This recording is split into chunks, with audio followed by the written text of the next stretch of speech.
बोली शंकर भगवान की जय। एक नगर में एक बहुत धनवान साहूकार रहता था, जिसके घर में धन की कोई कमी नहीं थी। परंतु उसको एक बहुत बड़ा दुख था कि उसके कोई पुत्र नहीं था। वह इसी चिंता में दिन रात लगा रहता था। वह पुत्र की कामना के लिए प्रत्येक सोमवार को शिव जी का व्रत और पूजन भी किया करता था, तथा सायंकाल को शिव जी के मंदिर में जाकर के शिव जी के सामने दीपक भी जलाया करता था।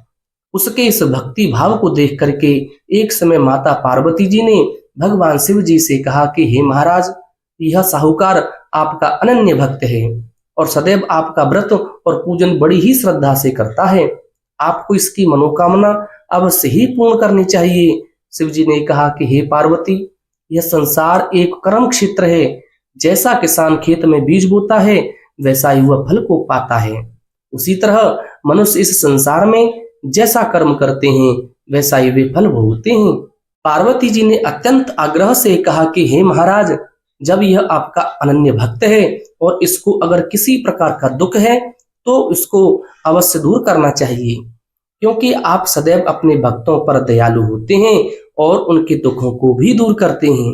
यदि आप ऐसा नहीं करेंगे तो मनुष्य आपकी सेवा तथा व्रत क्यों करेंगे। पार्वती जी का ऐसा आग्रह देख करके शिव जी महाराज कहने लगे, हे पार्वती, इसके कोई पुत्र नहीं है। इसी चिंता में यह अति दुखी रहता है। इसके भाग्य में पुत्र न होने पर भी मैं इसको पुत्र की प्राप्ति का वरदान देता हूँ, परंतु वह पुत्र केवल 12 वर्ष तक ही जीवित रहेगा। इसके पश्चात वह मृत्यु को प्राप्त हो जाएगा। इससे अधिक मैं और कुछ भी इसके लिए नहीं कर सकता। यह सब बातें साहूकार सुन रहा था। इससे उसको ना कुछ प्रसन्नता हुई और ना ही कुछ दुख हुआ। वह पहले जैसा ही शिव जी महाराज का व्रत और पूजन करता रहा। कुछ काल व्यतीत हो जाने पर साहूकार की स्त्री गर्भवती हुई और 10वें महीने में उसके गर्भ से अति सुंदर पुत्र की साहूकार के घर में बहुत खुशी मनाई गई। परंतु साहूकार ने उसकी केवल 12 वर्ष की आयु जान करके अधिक प्रसन्नता प्रकट नहीं की और ना ही किसी को वह भेद बताया। जब वह बालक 11 वर्ष का हो गया तो उस बालक की माता ने उसके पिता से विवाह आदि के लिए कहा, तो वह साहूकार कहने लगा कि अभी मैं इसका विवाह नहीं करूंगा, अपने पुत्र को काशी जी पढ़ने के लिए भेजूंगा। फिर साहूकार ने अपने साले अर्थात बालक के मामा को बुलाकर उसको बहुत सा धन दिया और कहा कि तुम इस बालक को काशी जी पढ़ने के लिए ले जाओ और रास्ते में जिस स्थान पर भी जाओ यज्ञ तथा ब्राह्मणों को भोजन कराते जाना। वह दोनों मामा भांजे यज्ञ करते और ब्राह्मणों को भोजन कराते जा रहे थे। रास्ते में उनको एक शहर पड़ा। उस शहर में राजा की कन्या का विवाह था और दूसरे राजा का लड़का जो विवाह कराने के लिए आया था वह एक आंख से काना था। उसके पिता को इस बात की बड़ी चिंता थी कि कहीं वर को देख करके कन्या के माता पिता विवाह में किसी प्रकार की कोई अड़चन पैदा न कर दें। इस कारण जब उसने अति सुंदर सेठ के लड़के को देखा तो मन में विचार किया कि क्यों न दरवाजे के समय इस लड़के से वर का काम चलाया जाए।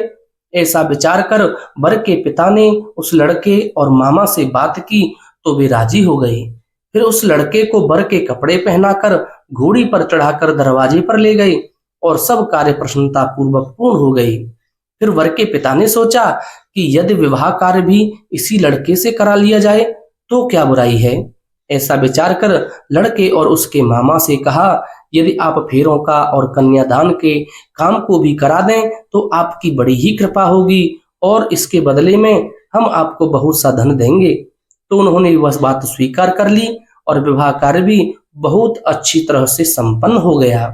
परंतु जिस समय लड़का जाने को तैयार हुआ उसने राजकुमारी के चुन्नी के पल्ले पर लिख दिया कि तेरा विवाह तो मेरे साथ में हुआ है, परंतु जिस राजकुमारी के साथ तुमको भेजा जाएगा वह एक आंख से काना है और मैं काशी जी पढ़ने जा रहा हूँ। लड़के के जाने के पश्चात उस राजकुमारी ने जब अपनी चुनरी पर ऐसा लिखा हुआ पाया तो उसने राजकुमार के साथ जाने से मना कर दिया और कहा कि यह तो मेरा पति नहीं है, मेरा विवाह इसके साथ नहीं हुआ है, वह तो काशी जी पढ़ने गया है।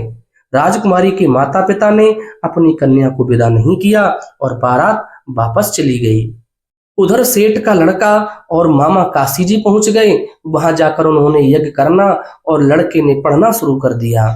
जब लड़के की आयु 12 साल की हो गई, उस दिन उन्होंने यज्ञ रचा रखा था कि लड़के ने अपने मामा से कहा, मामा जी आज मेरी तबीयत कुछ ठीक नहीं है। मामा ने कहा, अंदर जाकर के सो जाओ। लड़का अंदर जाकर सो गया और थोड़ी ही देर बाद उसके प्राण पखेरु उड़ गए। जब उसके मामा ने आकर के देखा कि वह मुर्दा पड़ा है तो उसको बड़ा दुख हुआ और उसने सोचा कि अगर मैं अभी रोना पीटना मचा दूंगा तो यज्ञ कार्य अधूरा रह जाएगा। अतः उसने जल्दी से यज्ञ कार्य समाप्त किया और ब्राह्मणों के जाने के बाद रोना पीटना प्रारंभ कर दिया। संयोगवश उसी समय शिव पार्वती जी उधर से जा रहे थे। जब उन्होंने जोर जोर से रोने की आवाज सुनी तो पार्वती जी कहने लगी, महाराज कोई दुखिया रो रहा है, इसके कष्ट को दूर कीजिए। जब शिव पार्वती जी ने पास जाकर देखा तो वहां एक लड़का मुर्दा पड़ा था। पार्वती जी कहने लगी, महाराज यह तो उसी सेठ का लड़का है जो आपके वरदान से हुआ था। शिव जी कहने लगे कि हे पार्वती, इसकी आयु इतनी ही थी, वह यह भोग चुका है। तब पार्वती माता ने कहा कि हे महाराज, इस बालक को और आयु दो ना, नहीं तो इसके माता पिता तड़प तड़प करके मर जाएंगे। पार्वती जी के बार बार आग्रह करने पर शिव जी ने उसको जीवन वरदान दिया और शिव जी महाराज की कृपा से लड़का जीवित हो गया। शिव जी और पार्वती जी कैलाश पर्वत की ओर चले गए। तब वह लड़का और मामा उसी प्रकार यज्ञ करते हुए ब्राह्मणों को भोजन कराते अपने घर की ओर चल पड़े। रास्ते में उसी शहर में आए जहां उसका विवाह हुआ था। वहां पर आकर उन्होंने यज्ञ आरंभ कर दिया तो उस लड़के के ससुर ने उसको पहचान लिया और अपने महल में ले जाकर के उसकी बड़ी खातिरदारी की। साथ ही बहुत से दास दासियों सहित आदर पूर्वक लड़की और जमाई को विदा किया। जब वह अपने शहर के निकट पहुंचे तो मामा ने कहा कि मैं पहले तुम्हारे घर जाकर खबर करके आता हूँ। जब उस लड़के का मामा घर पहुंचा, लड़के के माता पिता घर की छत पर बैठे थे और ये प्रण कर रखा था, यदि हमारा पुत्र सकुशल लौट आया तो हम राजी खुशी नीचे आ जाएंगे, नहीं तो छत से गिर करके अपने प्राण खो देंगे। इतने में उस लड़के के मामा ने आकर यह समाचार दिया कि आपका पुत्र आ गया है, तो उनको विश्वास नहीं आया।